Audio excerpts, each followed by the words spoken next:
Pemirsa, saya sekarang ada di rumahnya Pak Ketut Rocineng. Jadi selaku anggota DPRD Bali Daerah Pemilihan Buleleng. Dan luar biasa hari ini adalah ulang tahun yang ke-62 ya. Dan ketika kita bicara ulang tahun tentu ada momentum menjadi tonggak bagaimana ke depannya. Saya sapa dulu beliau. Om Swastiastu, Pak Ketut. Om Swastiastu. Selamat ulang tahun dulu Pak Ketut. Ya, terima kasih. Luar biasa sehat-sehat, selalu sehat Pak ya. Ya, terima kasih. Ya, ini hari ini momentum ulang tahunnya tentu Pak Tet punya cita-cita tersendiri ini. Apa sebetulnya cita-cita, kan sudah menjadi kepala BKD, kemudian sekarang menjadi DPRD, Pejabat bahkan bupati, pejabat bupati pernah, Gianyar, gitu. kemudian juga sekarang musisi juga, dan sekarang menjadi DPRD Bali. Apa sebetulnya cita-cita Pak Tet?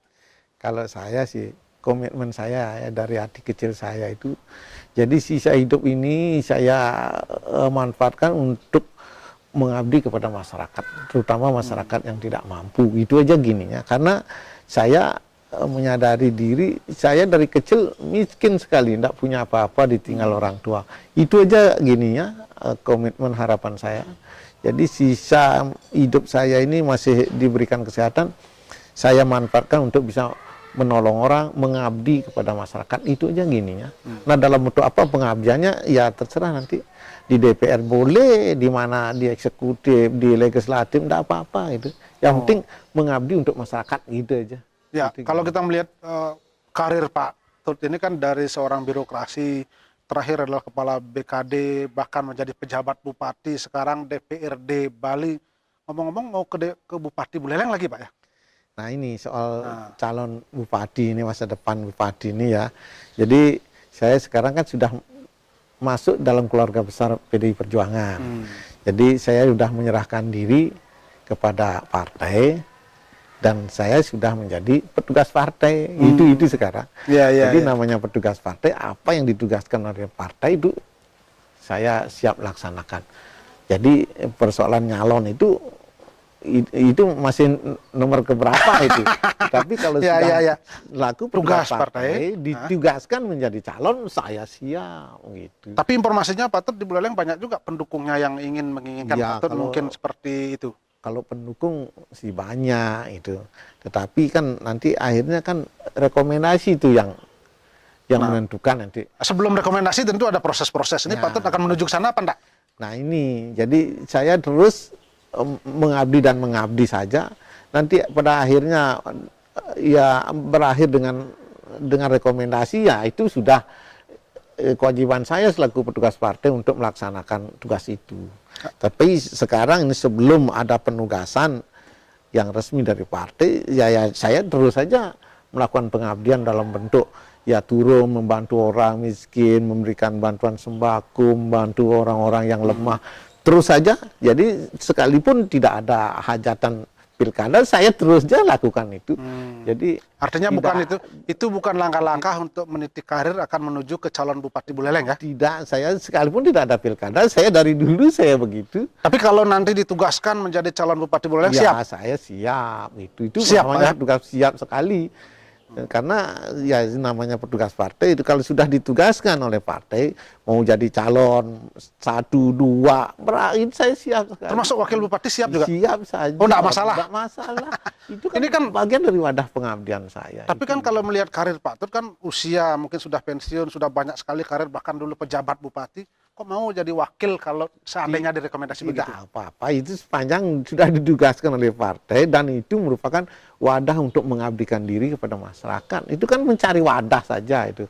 Saya jadi duduk di DPR ini kan mencari wadah kekuasaan untuk bisa menolong masyarakat lebih banyak. Itu aja. Daripada pribadi-pribadi kini menolong orang kan susah. Kemana-mana itu kan malah dikira nanti aneh-aneh nanti orang pribadi-pribadi menolong orang masyarakat itu. Tetapi dengan wadah baju resmi dari ya apa itu legislatif, apa itu bupati atau wakil bupati kan lebih banyak bisa menolong orang ya. Oh, jadi prinsipnya bisa menolong ya, orang itu dengan jabatan ya, itu. Pengabdian aja ininya. Ngomong-ngomong, sudah ada kira-kira peta Pak siapa-siapa saja di Buleleng yang akan Pak Tut mungkin ajak bersaing lah kira-kira?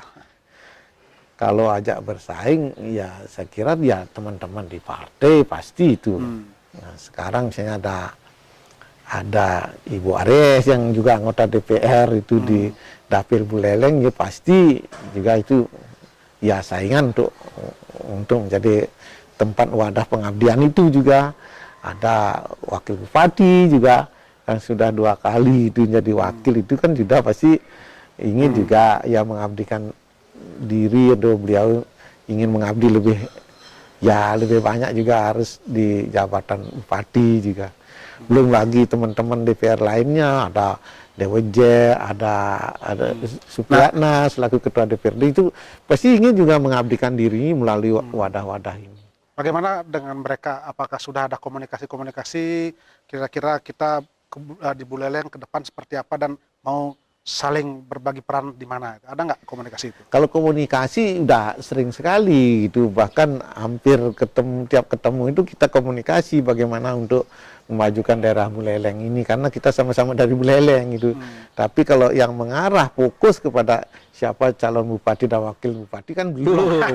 Artinya tidak ada saling berbagi peran. Iya, Anda jadi bupati, saya jadi wakil, tidak ada, belum ada tidak begitu. ada itu, karena kembali kepada kita. Kita menyerahkan kepada partai. Oh. Orang partai belum menentukan gini keputusan atau ketetapannya, itu kan kita tidak bisa. Tapi kalau ada yang mempertanyakan misalnya gini, Pak Tut Rocina kan baru masuk PDI ini, sudah diberikan peran di DPRD luar biasa, kok mau ke bupati atau wakil bupati lagi, apakah tidak terlalu cepat itu? Kalau saya sih tidak melihat cepat lambatnya itu. Jadi sepanjang kita dipercaya untuk ditugaskan dalam jabatan itu, ya kita akan laksanakan saja dengan penuh tanggung jawab itu. Ya, kalau Pak Tut misalnya nanti dipercaya menjadi pejabat penting di Buleleng, mungkin bupati, apa sebetulnya masalah Buleleng itu sehingga perlu harus diprioritas itu ya? Kalau saya melihat Buleleng itu sebenarnya potensinya tinggi sekali. Satu, daerahnya luas, penduduknya banyak, dan potensi alamnya sudah bagus. Jadi tinggal bagaimana mengkolaborasikan aja. Jadi antara ahli-ahlinya itu kita panggil, masyarakat kita libatkan, kita mau berbuat apa, menuju kemana, ya kita ajak semua. Saya kira itu lebih cepat, lebih potensi bagus. apa yang paling ini kan salah satu contoh yang sering menjadi wacana adalah bandara. Selalu setiap pilkada muncul Buleleng akan dibangun bandara, tapi ketika berjalan dan selesai tidak ada itu. Apa itu? Nah, kalau saya memang itu dari awal tadi perbincangan kita kan, Bali ini kan tidak merata pembangunannya. Jadi sudah mengarah mulai ke Bali Utara untuk dibuat pembangunan, mulai dari shortcutnya, terus nanti rencana bandara. Itu sudah tepat sekali. Jadi pembangunan di Buleleng ini, Bali Utara ini, dengan ya hampir sepertiga daerah Bali Selatan ini, ya sudah tepat sekali bahwa bandara harus ada di Buleleng. Sehingga kalau sudah bandara ada di Buleleng, yang didukung dengan sarana infrastruktur yang bagus, pariwisata itu akan bergeser juga ke Buleleng. Berarti kunci utamanya infrastruktur jalan itu Pak ya? Iya, itu yang belum, selama ini itu yang menjadi kendala. Ya, itu jalan. Karena ini kan kita jaraknya jauh dan berliku-liku itu. Nah, terus satu sisi di sini tidak ada objek apa di sini. Nah, ini orang turis yang datang ini udah lengah, puyeng dia Udah di jauh jalan, itu ya. ya. Jauh. Cuman dapat Udah mampu objek sampai sedikit. di sana tidak ada objek juga. Nah, itu. Sehingga kalau dibuat fasilitas yang bagus, shortcutnya udah selesai, bandaranya ada, terus fasilitas pendukungnya ada, objeknya ada, berarti kan tinggal gampang dia pulang pergi ini cepat. Apakah kita semata hanya bisa bicara soal pariwisata di Buleleng? Kan ada sektor-sektor lain yang sebetulnya Buleleng kaya juga yang bisa mengangkat perekonomian di situ. Iya, karena kita bicara Bali secara menyeluruh dulu kan, kita dengan One Island, One Management, satu tata kelola ini, artinya Bali tidak bisa dipandang sebagian-sebagian itu. Ya, sekalipun di selatan sudah pariwisatanya sudah bagus, di Buleleng belum, tapi kan akhirnya kita ya dominan pariwisata juga, di samping mengembangkan potensi yang ada khususnya di Buleleng, seperti pertanian. Ya. Selain itu Pak, potensi infrastruktur juga kendalanya adalah bidang mungkin infrastruktur teknologi yang sering muncul di media dan sebagainya. Masyarakat Buleleng terbentur karena infrastruktur gunung dan bukit, tidak bisa nonton TV dengan tidak menggunakan parabola. Itu dari dulu begitu. Bapak, apa yang akan Bapak lakukan kalau ini itu? sebenarnya sudah berapa kali kita membahasnya di DPR ya. Jadi Buleleng ini khususnya timur dan barat itu. Timur dan barat ini karena banyak bukit dan gunung-gunung itu, jadi siaran TV itu tidak bisa nangkap gitu, ya tidak bisa terima itu. Nah ini persoalannya, ya kita harus ya membuat ini fasilitas itu, pemancarnya itu harus lebih banyak, paling tidak ya harus connect antara yang di sini Denpasar dengan situ Denpasar, ya. Di Itu dari dulu menjadi PR, Pak. Ya, PR. Masyarakat mengeluh terus itu. Itu. Apa kalau Pak Tut nanti misalnya siapa tahu dipercaya jadi bupati, yakin nggak itu bisa diselesaikan? Saya kira bisa itu. Bisa. Karena dari beberapa penjelasannya Pak Gubernur dalam beberapa pertemuan itu sudah mengarah ke sana juga. Beliau mengarah ke sana supaya masyarakat di balik bukit ini bisa nonton TV itu. Artinya biar sama Ya. dapatnya haknya dengan masyarakat di Bali Selatan, Pak ya. Ya.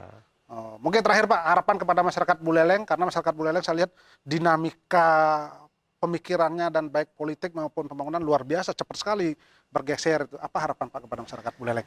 Ya, harapan saya khususnya masyarakat Buleleng ini kan yang orangnya dinamis, energik, berani, dan punya potensi yang hebat itu.